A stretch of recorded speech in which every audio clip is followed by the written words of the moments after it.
मत लला गोद में खेले बासे बलम कहूँ या बेटा बहन मेरो ले गयो कर्म लपेटा। जी हाँ दोस्तों, आज हम आप लोगों के सामने एक ऐसी ही अनसुलझी हुई पहेली को सुलझाने की कोशिश करेंगे, जिसमें आपको सुनने के लिए मिलेगा कि एक लड़की एक छोटे से बच्चे को गोद में लेकर के बैठी हुई है और उस बच्चे की तरफ देख कर के बार बार कहती है कि इस बच्चे का अभी थोड़ी देर पहले मेरे ही सामने जन्म हुआ है। अब इस बच्चे से मैं पति कहूँ या बेटा कहूँ, मेरी समझ में कुछ नहीं आ रहा। मेरे साथ ब्रह्मा ने बहुत बुरा किया है और शायद दूसरी स्त्री के साथ में कभी ऐसा ब्रह्मा जी ना करें। आइए दोस्तों, जानते हैं ये लड़की कौन थी, वो छोटा सा बालक कौन था जो उस लड़की की गोद में लेटा हुआ था। जैसे लड़की बता रही थी कि ये मेरा पति भी हो सकता है, या बेटा कहूँ या पति कहूँ, कुछ समझ में नहीं आ रहा है। बस आपसे निवेदन है, इस कहानी को पूरा ज़रूर सुनिएगा। बहुत ही मार्मिक, बड़ी ही प्यारी कहानी है और ये आज हमारे जीवन में बहुत कुछ सिखा करके जाएगी। नैतिक मूल्यों के आधार पर एक छोटी सी कहानी आप लोगों के सामने पेश करने की कोशिश कर रहे हैं। तो आइए, स्वागत है आप लोगों का एक बार फिर आपके अपने गजब ज्ञान यूट्यूब चैनल में। दोस्तों, आज हम हाजिर हुए हैं एक बड़ी ही प्यारी सी अनसुलझी हुई पहेली को सुलझाने की कोशिश करने के लिए, एक छोटी सी कहानी लेकर के। बस आपसे निवेदन है कि कहानी को पूरा अंत तक ज़रूर सुनिएगा, क्योंकि आधा अधूरा ज्ञान हमेशा खतरनाक साबित होता है। और छोटी सी वीडियो है, ज़्यादा लंबी वीडियो नहीं है। अगर खुल लिया है तो इसे ज़रूर सुनना एक बार और अपनी राय कमेंट में ज़रूर बताना। अगर चैनल पर नए हैं तो चैनल को सब्सक्राइब कर लेना। दोस्तों, आइए प्रारंभ करते हैं एक छोटी सी कथा के माध्यम से। ये कोई मनगढ़ंत कहानी नहीं है, मनगढ़ंत कथा नहीं है, ये एक प्रमाणिक कथा है। ये श्रीमद् भागवत कथा से इस कथा को लिया गया है। दोस्तों, आप लोगों ने सुना होगा कि भगवान भोले बाबा ने जब कामदेव को भस्म किया था, यानी जब कामदेव ने भगवान भोले बाबा के ऊपर काम के बाणों का प्रहार किया था, तो भोले बाबा ने अपना तीसरा नेत्र खोल करके उस कामदेव को जला करके भस्म कर दिया था। तो कामदेव की पत्नी थी जिसका नाम था रति। वो रति भोले बाबा के पास में आकर के रोई है, बहुत रोई है। प्रभु, मेरे पति को जीवन दान दे दो, मेरे पति को जीवित कर दो, क्योंकि पति के सिवा पत्नी का संसार में कोई नहीं होता। सुहाग उजड़ जाए, उस स्त्री का जीवन बर्बाद हो जाता है, उसका जीवन जीवन नहीं रहता, बस एक जिंदा लाश बन करके रह जाती है। इसलिए प्रभु, मेरे पति को जीवन दान दे दो, मेरे पति को जीवित कर दो, अन्यथा मैं भी आपके चरणों में, आपके पास ही अपने प्राण त्याग दूंगी। भगवान भोले बाबा ने कहा, रति रो ना, रोने से कुछ नहीं होगा, क्योंकि जो मर गए वो जिंदा नहीं होते। और रही बात तुम्हारे पति को जीवित करने की, तो वो तो हम नहीं कर सकते, लेकिन तुम बार बार विनय कर रही हो। पहली बात तो ये है कि तुम्हारे पति ने इतना गलत किया कि मेरी समाधि तोड़वाने की कोशिश की, मेरे ऊपर काम के बाणों का प्रहार किया। रति ने बताया उसमें मेरे पति की गलती नहीं थी, वो सब देवताओं ने करवाया है। तो भोले बाबा ने कहा, अगर तुम्हारे पति की गलती नहीं है तो तुम्हारे पति को हम जीवित तो नहीं कर सकते, लेकिन एक वचन तुम्हें देते हैं कि जिस समय अभी सतयुग चल रहा है, सतयुग के बाद में जिस समय त्रेता आएगा, त्रेता के बाद में द्वापर युग आएगा, और द्वापर युग के अंत में भगवान योगीराज कृष्ण का जन्म होगा और कृष्ण के ही वंश में तुम्हारा पति पैदा होगा। लेकिन तुम्हारा पति मिलेगा कैसे? द्वापर युग के अंत में कृष्ण के वंशज तुम्हारे पति होंगे और तुम अभी से संबरासुर के यहाँ पर चली जाओ और वहाँ पर तुम्हें तुम्हारा पति मिलेगा। रति ने भगवान भोले बाबा की इतनी बात सुनी, उसी समय वहाँ से निकल जाती है। कहाँ? संबरासुर नाम का एक दैत्य था, उस राक्षस के यहाँ पर वो रति मायावती नाम की दासी बन करके उस संबरासुर के यहाँ पर काम करने लगी है। अब धीरे धीरे समय निकलता जा रहा है। द्वापर युग आया। द्वापर युग के अंत में भगवान योगीराज कृष्ण का अवतार हुआ। उनके 16,108 विवाह हुए। उनमें जो सबसे बड़ी रानी थी, जो पटरानी थी, जिसका नाम था रुक्मणी।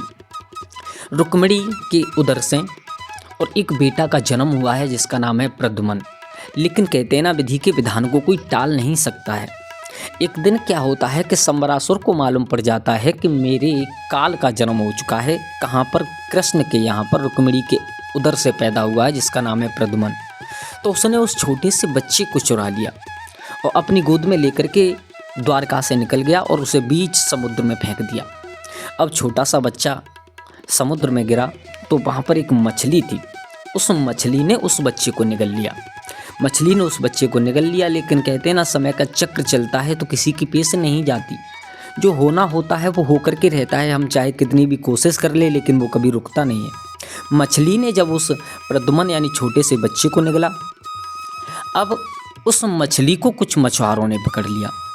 अब मछुआरे उस मछली को पकड़ करके अपने घर ले गए, लेकिन वो मछली काफ़ी बड़ी थी।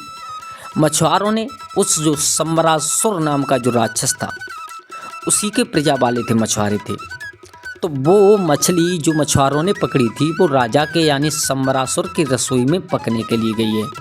जब सम्बरासुर की रसोई में पकने के लिए गई है, वहीं पर वो मायावती नाम की जो दासी काम किया करती थी, यानी कि जो भगवान भोले बाबा के कहने के अनुसार सम्बरासुर के यहाँ पर दासी बन करके रहती रह रही थी, मायावती नाम की बन करके। उस मायावती को रसोई में खड़ी है और वहीं पर मछुआरे उस बड़ी सी मछली को लेकर के पहुँचे हैं जो रसोई में पकने वाली है, बनने वाली है उन सब राक्षसों के लिए।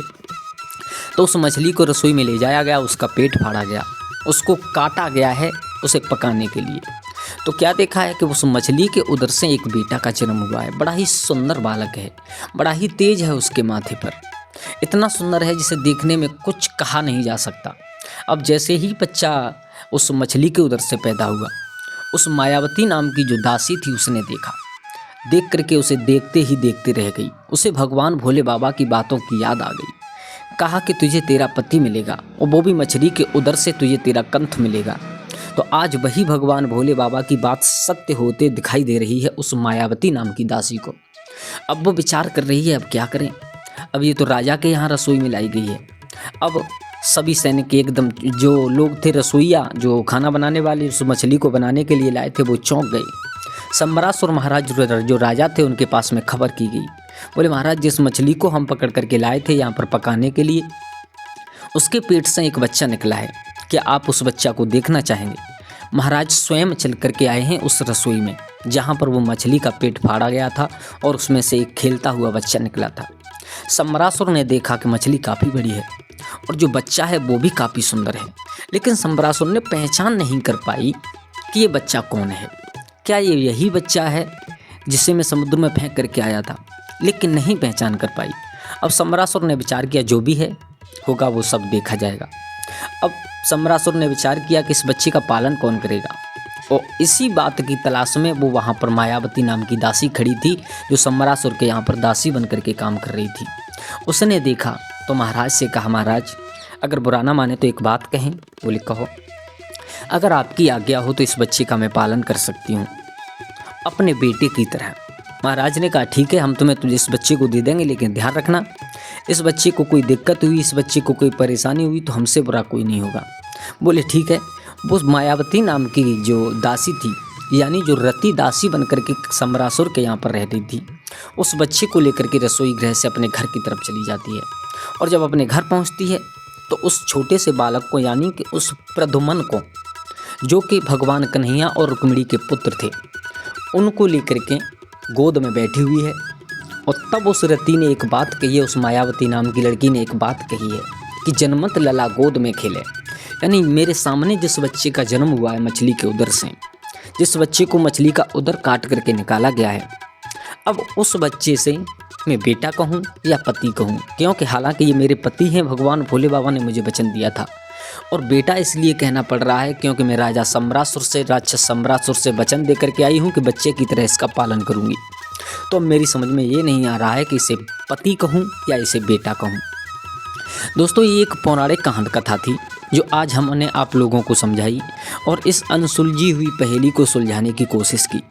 तो ये कथा आप लोगों को कैसी लगी? अगर अच्छी लगी हो तो अपने दोस्तों के साथ में शेयर करें और कमेंट बॉक्स में हर हर महादेव जरूर लिखिएगा, क्योंकि भगवान भोलेनाथ, इनका नाम भोले क्यों पड़ा? क्योंकि ये जितने ही खतरनाक हैं उतने भोले हैं, छोटी छोटी सी बातों पर रीझ जाते हैं। अगर आप कमेंट बॉक्स में हर हर महादेव लिखेंगे या जय भोलेनाथ लिखेंगे तो हो सकता है भगवान भोले बाबा आपके ऊपर प्रसन्न हो जाएं और आपको मन चाहा वरदान दे जाएं। तो आज के लिए बस इतना ही। कल फिर मिलते हैं किसी एक नई कहानी, एक नई चर्चा के साथ। तब तक के लिए सभी लोग आनंदित रहें, खुश रहें। जय श्री राधे, जय श्री श्याम।